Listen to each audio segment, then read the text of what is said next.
Public Eye News, we have an update on officials lifting road restrictions in Delta County, and it's also Michigan's 180th birthday. Weatherman Charles Ousley will show us our weekend forecast, and Julie will be back with sports for a preview of both Wildcat and Wolverine basketball. I'm Samantha Carter. And I'm Julie Goldberg. Welcome to Public Eye News.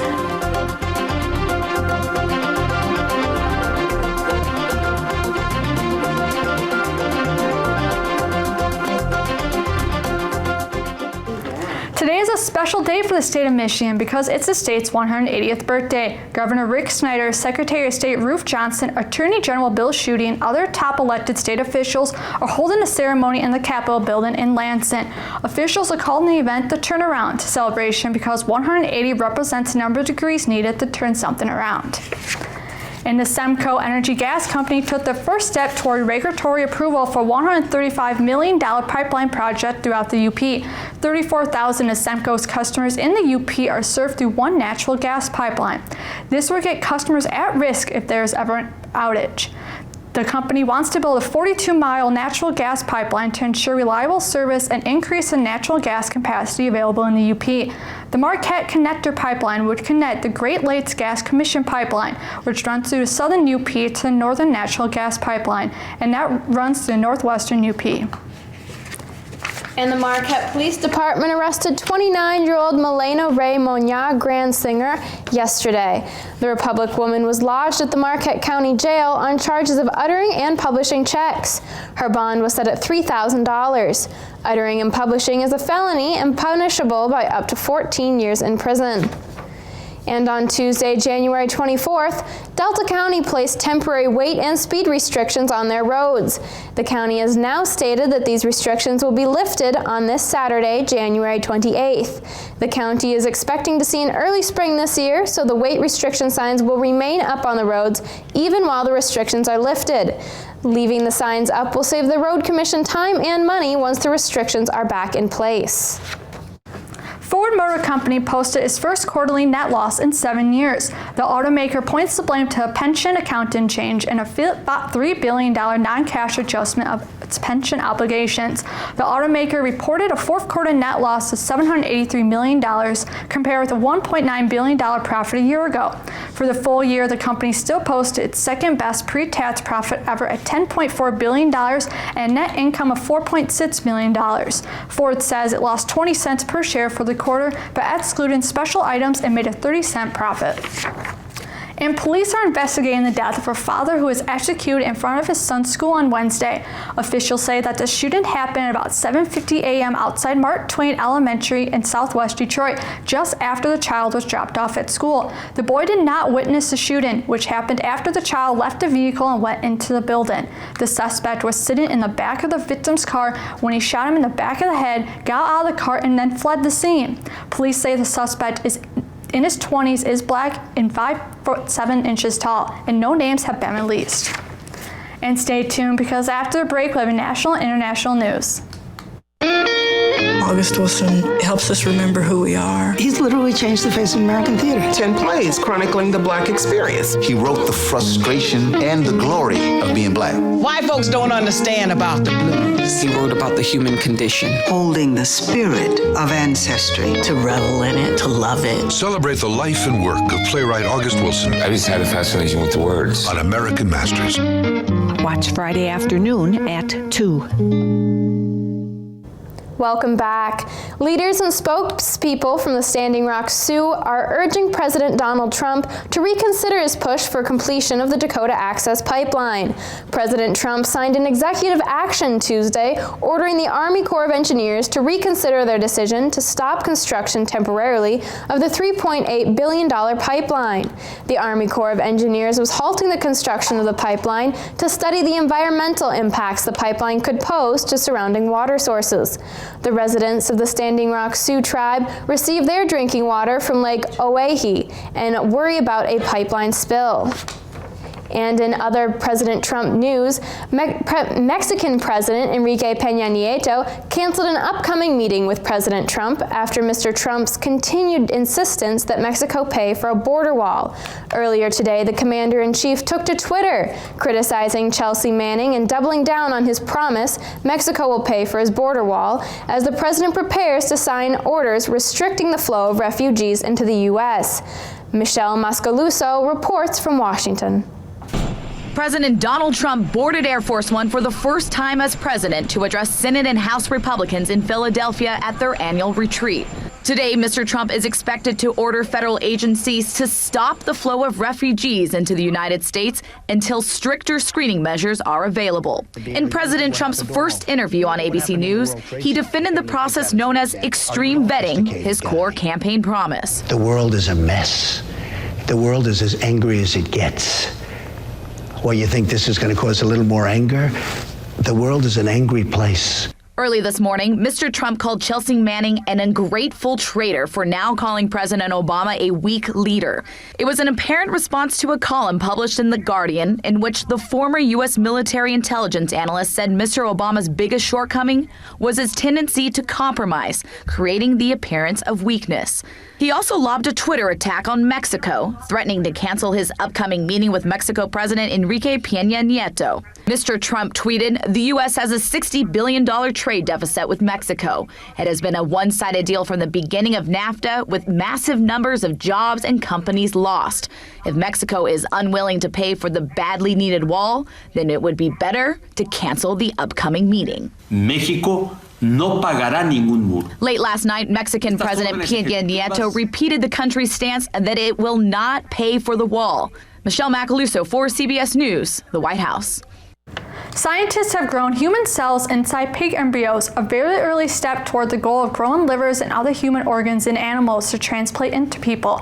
The cells made up just a tiny part of each embryo, and the embryos were grown for only a few weeks, researchers reported today. Such human-animal research has raised ethical questions. The U.S. government suspended taxpayer funding of experiments in 2015. Putting human cells in animals could pay off for studies of how genetic diseases develop and for screening potential drugs.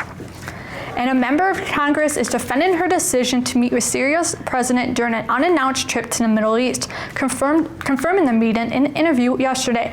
Jan Crawford shows us how Democrat Tulsi Gabbard has put herself in the middle of a major foreign policy change. The rest of your children are okay?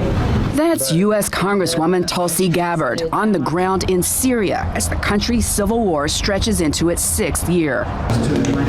She toured a hospital with victims of the Syrian conflict and spoke with religious leaders. But it was her meeting with President Bashar al-Assad that has her colleagues asking questions.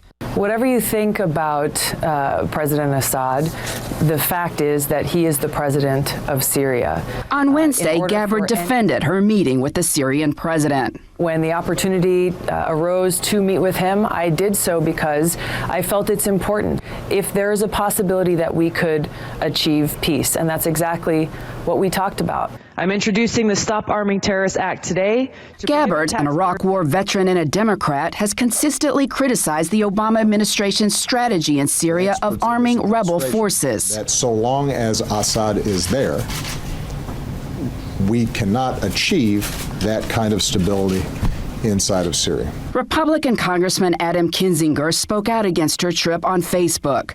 To say I'm disgusted would be an understatement. By meeting with the mass murderer of Syria, Bashar al-Assad, Tulsi Gabbard has legitimized his dictatorship. I haven't seen her. I don't know. I have no knowledge of the trip. Democratic leadership was unable to confirm any details of Gabbard's trip. She hasn't reported anything to our office as far as I know. So when I know more about it, I'll have something to say about it. Hundreds of people lined the roads and streets of Gambia today to welcome their new president home. Gambia's President Adama Barrow finally returned home today, solidifying his position as the country's first new commander-in-chief in 2 decades. Following a political crisis, their last ruler was sent into exile. Many around the country are rejoicing and speculating about the hopeful stability and peace to come with the new president. And after the break, we'll be back with your weather with Charles Ousley and sports with Julie Goldberg.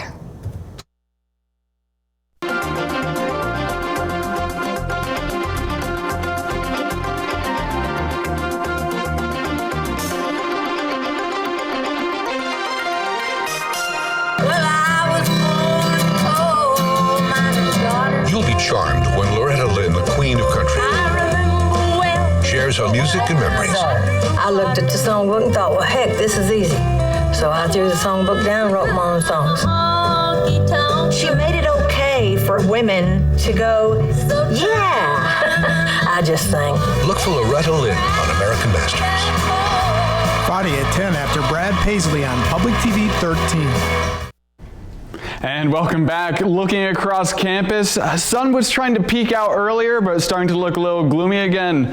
Let's take a look at the current conditions. Right now in Marquette is cloudy with 30 degrees Fahrenheit. Winds coming out of the northwest at 19 miles an hour. Barometric pressure is 29.72 inches and rising. Looking into tonight, cloudy again with a low of 25. Winds coming out of the west-northwest at 14 miles an hour. And for tomorrow, cloudy once again with a high of 30 and winds coming out of the west-northwest at 14 miles an hour.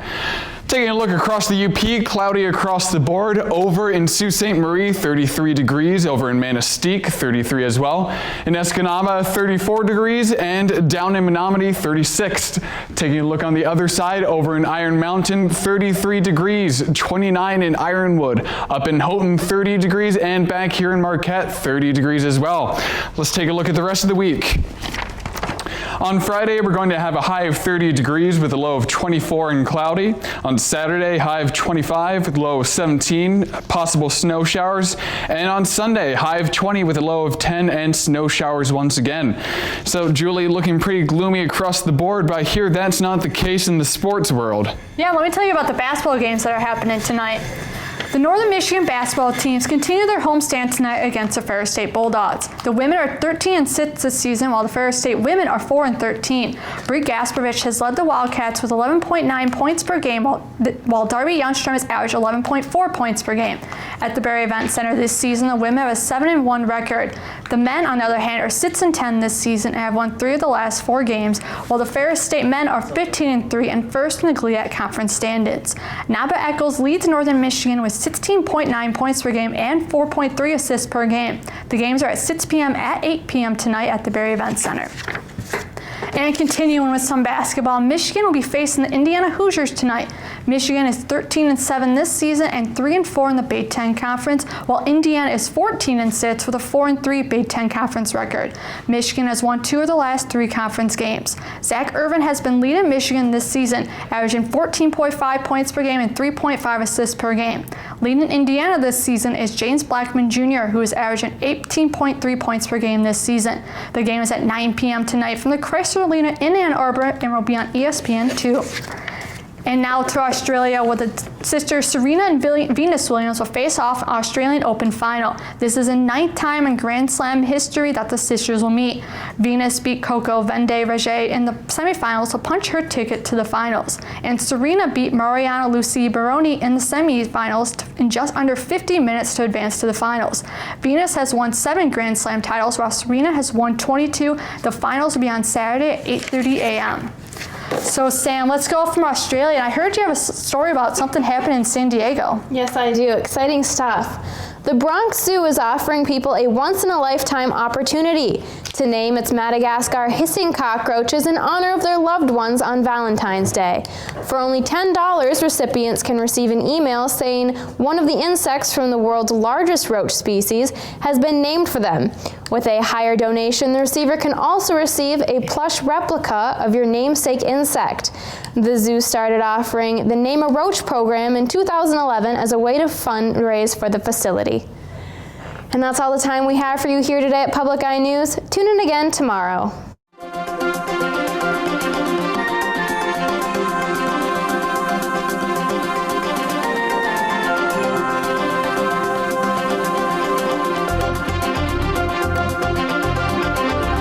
The preceding program was produced in studios located in the Edgar L. Hardin